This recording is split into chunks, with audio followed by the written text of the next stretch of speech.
Okay, nakagat ng aso si Miss Incy Isabel. Ayan, Incy Isabel 5. Sabi niya, Doc, ask lang po. Kinagat po kasi ako ng aso ko. So, aso niya to. Yung sugar, o sugat, siguro sugat ito, ko po, yung kinagat niya, at may turok po yung tuta na isa lang po na turok. Eto guys, no, sabihin ko sa inyo, may dalawang klaseng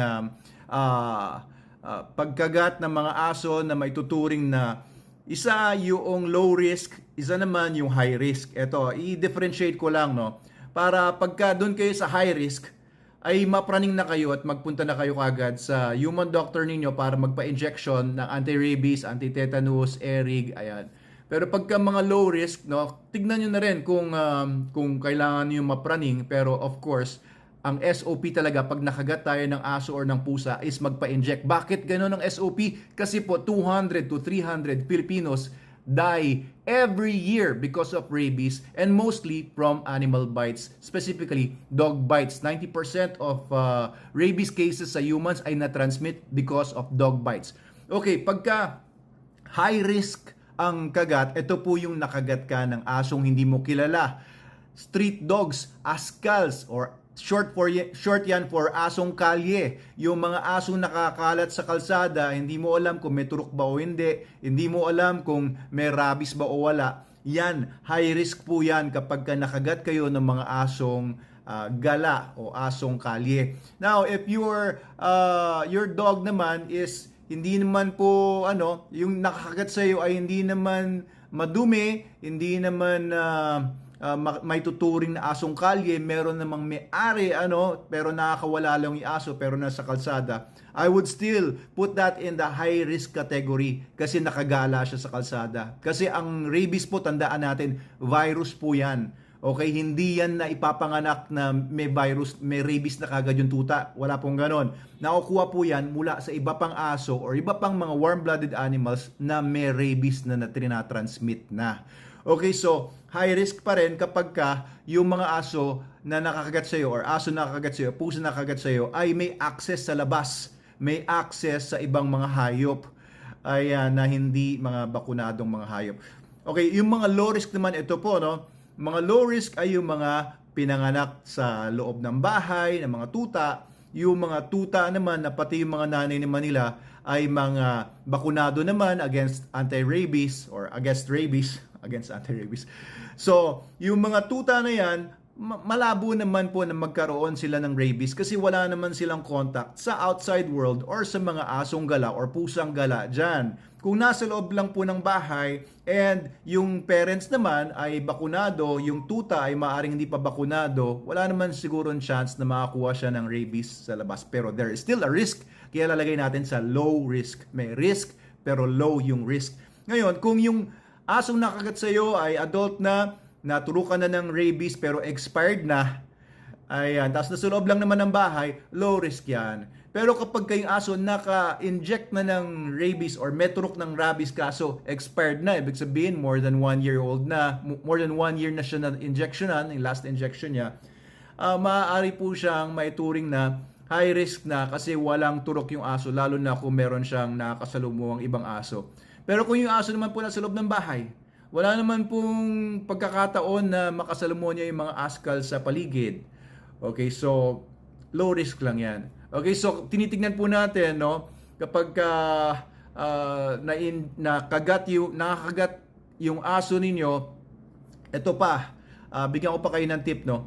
Kung yung asong nakakagat sa inyo ay mayroong change of behavior, ibig sabihin, normally, masayain naman yung aso. Normally naman, alam mo yon, yung ordinary na mga movements ng mga aso. Pero yung aso nakakagat sa'yo ay medyo may pagkakaiba na sa kanyang behavior.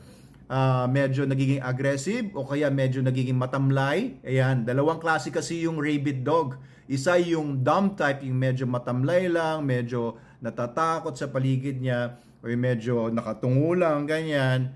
Dumb type ang tawag doon. Yung isang klaseng asong o pusa na may rabies or kahit anong hayop na may rabies, yung tinatawag naman na furious type.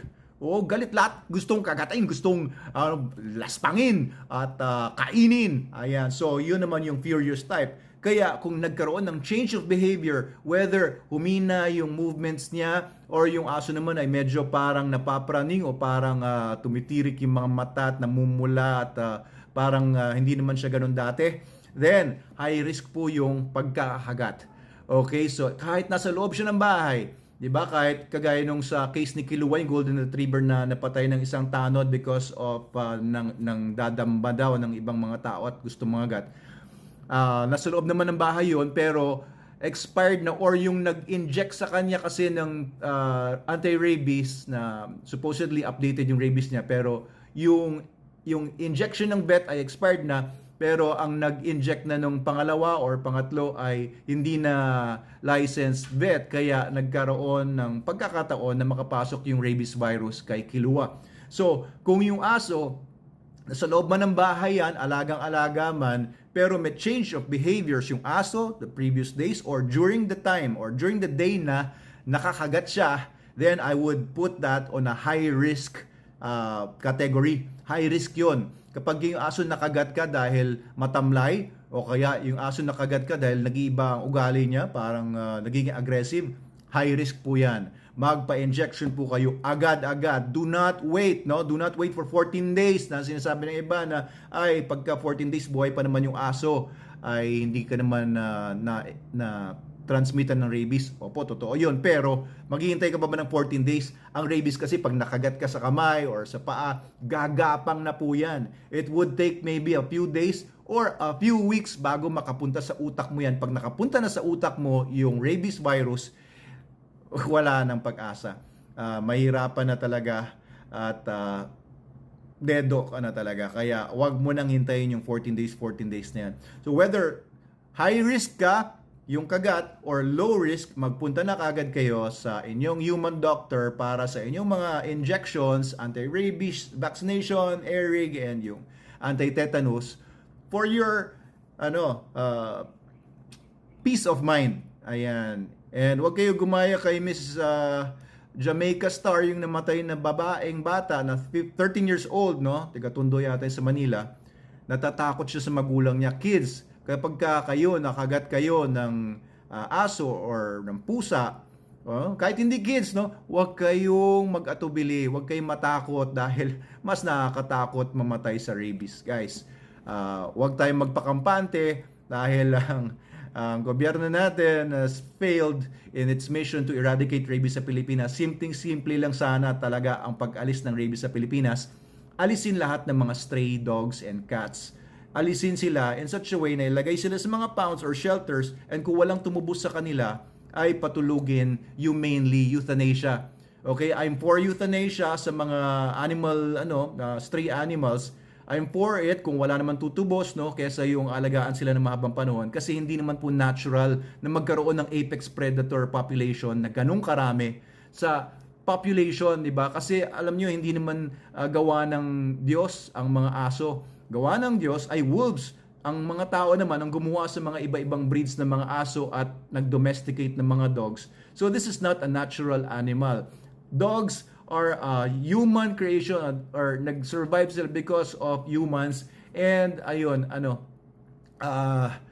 apex predators means yan yung mga kumakain ng karne, kumakain ng kapwa hayop nila. So part ang mga dogs sa mga tinatawag na mga apex predators dahil ang DNA nila, ang genes nila ay talagang wolf genes yan. Okay, so same species sila with wolves. Kahit ipapares mo yung dog at saka wolf, ay mag-aanak pa rin yan ng normal na mga wolf hybrids na tinatawag, pero it's the same animal din. Okay, so whether you are high risk or low risk lang, wag nga magpakampante because we are a country na nasa top 3 na pinakamaraming rabies cases sa population natin. No, so wag na tayong makasama dun sa statistics na namamatay every year. Sakit sa damdamin yun. Makapanood ka lang ng mga may rabies case, ay ang nakakadurog ng puso.